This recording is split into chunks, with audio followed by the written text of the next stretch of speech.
The next day,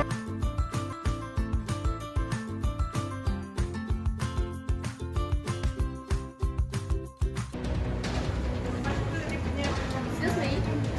I believe that this is a flick knife.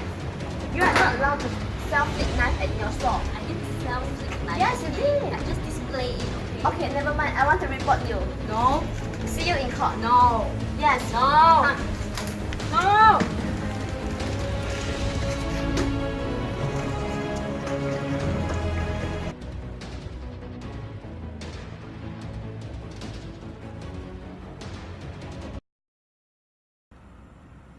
The plaintiff is Cher. The defendant Bell. My honor, Bell offer for sale a flick knife with the price tag on it at his shops. Defendant, do you want to testify and consolidate your standpoint? Yes, my honor. Even though I displayed the flick knife in my shop, it doesn't mean that I offer to sell the flick knife to the customers. Plaintiff, do you have any evidence to prove that Bell offered a flick knife? Yes, my honor. This is the evidence that proves Bell sell flick knife at his shops.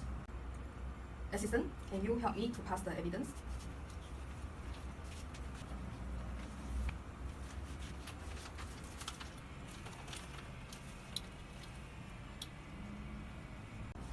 Under an English law, it stated that any person who sells, lends, or gives a flick knife to any other person, it commits an offense. Defendant, do you have any points to add on? Yes, my honor.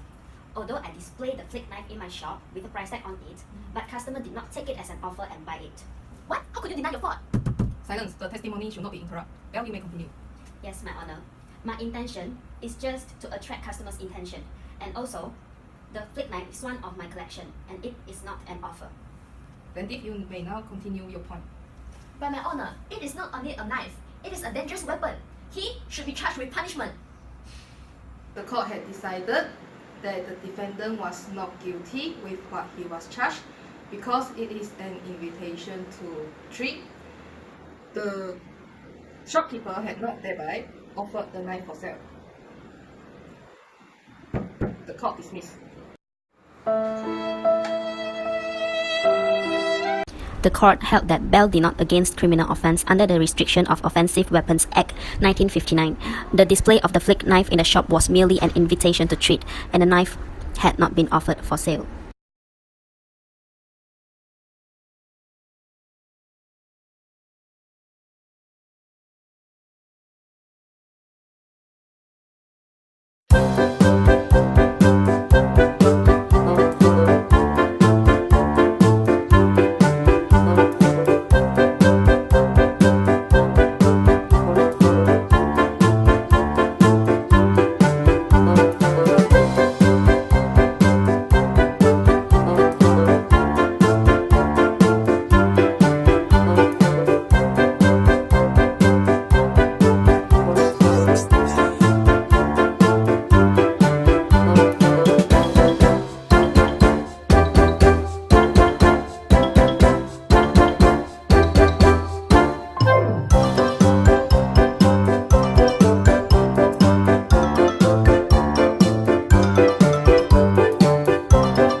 plaintiff height,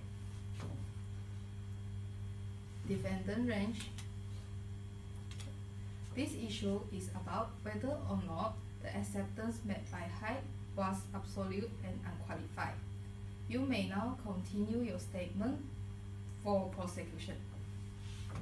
Thank you, my honor. Range has made an offer of £1,000 to me, so he should sell his land to me. Good afternoon, my honor. The contract between me and Hyde was destroyed by him, as I offered the land to him with £1,000, but I received a counter offer of £950 from him. Objection! But there is a contract between us. He should not breach the contract because at last I still accept the offer of £1,000 from him.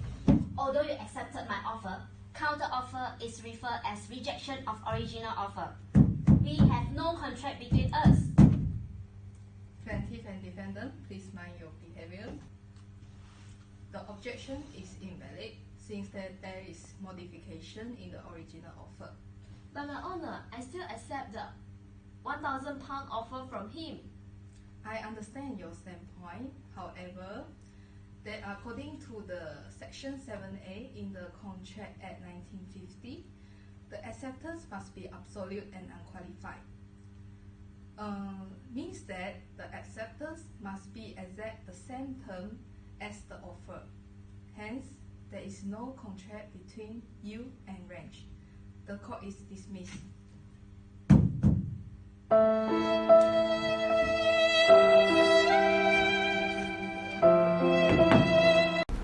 The court dismissed the claims and held that there was no binding contract for the land between Hyde and Ranch.